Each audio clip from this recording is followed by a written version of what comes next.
I started off today's workout with alternating tricep extensions, and I like doing it on this machine because the weight's evenly distributed between the arms.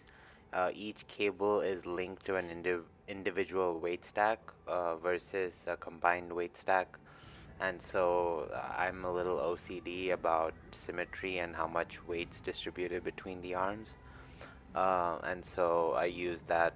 Um I like using this machine.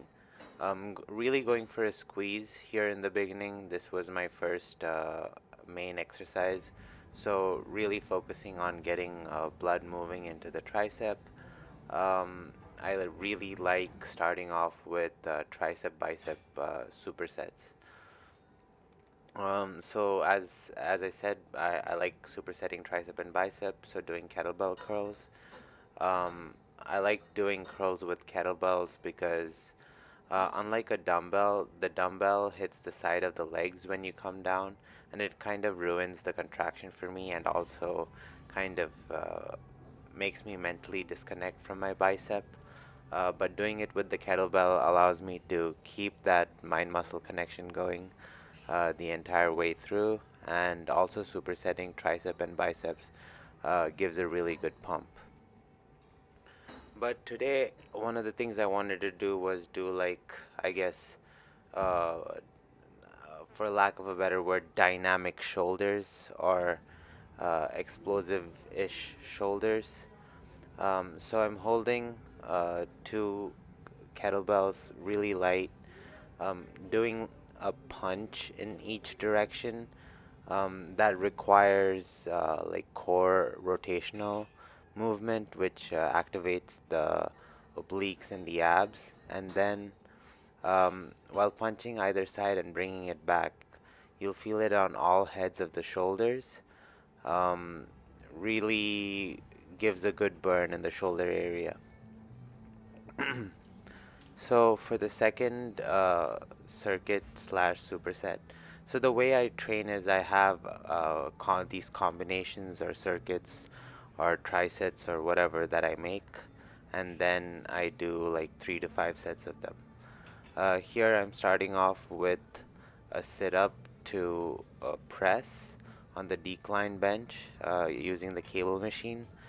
Using the cable machine makes it an incredibly taxing core movement and allows you to use resistance while doing a sit-up. Um, and also adding the presses on the top forces an isometric hold of the abs and also engages the shoulders and also quite a bit of the chest. But the weight's pretty light, so you won't feel it too much in the chest. Did you guys see that? I'm definitely feeling that move. I got it.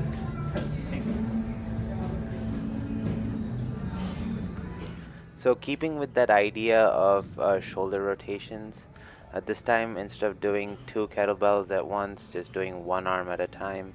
I actually preferred this way instead of doing both kettlebells at the same time. It allowed me to focus much more on one shoulder and like not necessarily get distracted by having to balance the other one or keeping the other one in position. Here I was able to really connect with the muscles that are involved in the shoulder rotation, and also it forces you to have loose joints because the only way you can rotate and flow like that is if your joints are loose.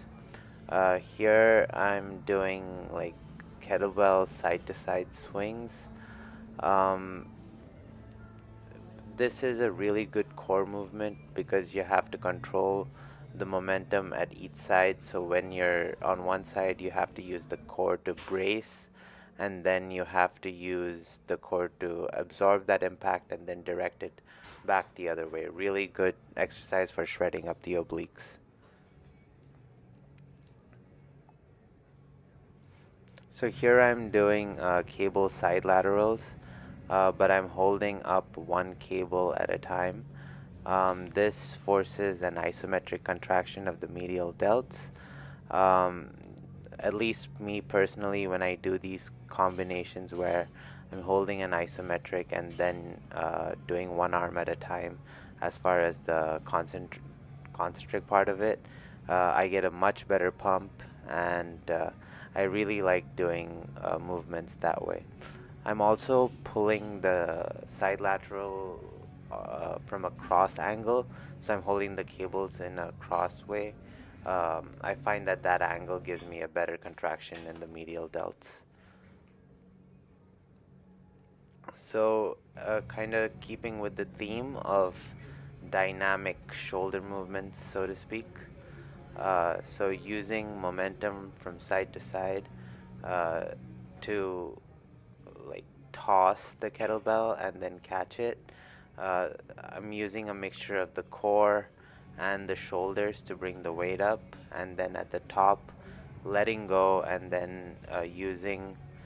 Uh, there's an upward force going up, and then there's gravity pulling it down, and as a result, it'll like stop in midair for a second, and so then I switch hands when it stops there.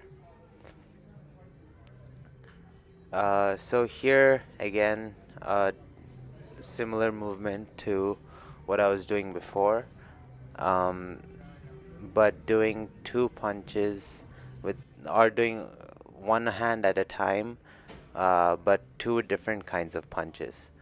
One's just, I guess, one's a cross punch and one is a punch in the same direction. Um, it works, so like when you're rotating and punching, there's a little bit more core involved. And when it's just a straight punch, it's more like you're able to just focus on the rotation aspect of it. Anyway, try it out. I had a lot of fun doing these today, and the other ones that you saw earlier gave a really good shoulder burn, and also had my shoulder joints feeling really loose afterwards.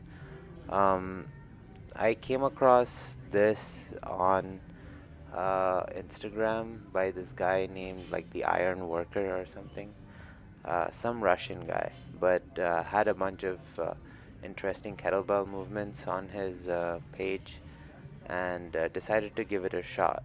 And what I've noticed is, um, like, not a whole lot of movements at the gym help focus on this, like, a rotational aspect of the shoulder joint.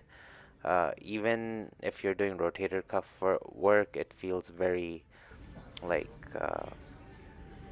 very stiff. It's not like very uh, like explosive-y or dynamic, so to speak. So yeah, I enjoyed doing those quite a bit. So here I'm doing alternating front raises, but tossing it at the top. So usually in alternating kettlebell swings, you're using your hip and bringing the weight up. Here, instead of using the hip, using purely the shoulders to bring the weight up, and then letting go at the top and catching it. At the end, I finished off with some knees over toes style work. Did some tibialis raises. Um, I find that usually to start off, I would do a lot of standing tib raises, but I find that I'm able to isolate my tibs much more and get a much better contraction and a much deeper stretch by using these kettlebell version of tib raises. Uh, Going for about 20 each leg. This is not a movement on which uh, you'd be able to go particularly heavy, at least to start off.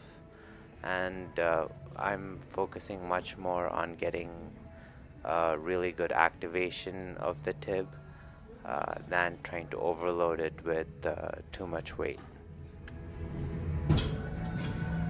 To finish off, I did some backward walking for about 20 minutes.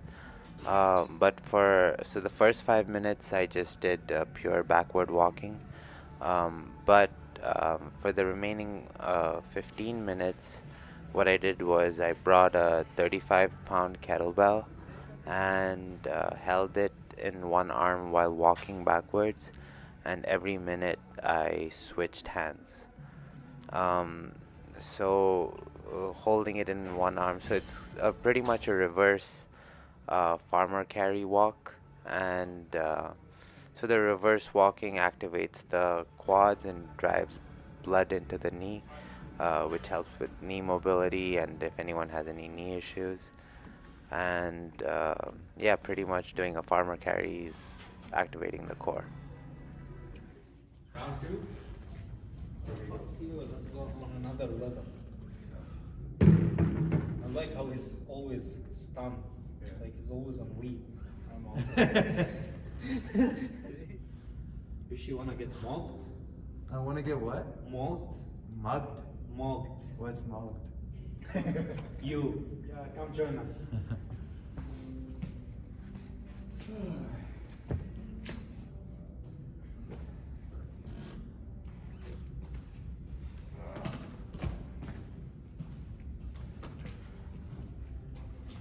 Are you thinking of competing? Who, me? Yeah, No. you should. Yeah. You know, Yeah. you're very close. Just, diet for like a month, and you go on the lean, and then you're good. I'm Why not. not? I'm not interested in competing. You're already competing. So what are you doing posing then? I just like looking good. Well, you look good, but just lose 5 pounds, and you're already in the league to compete.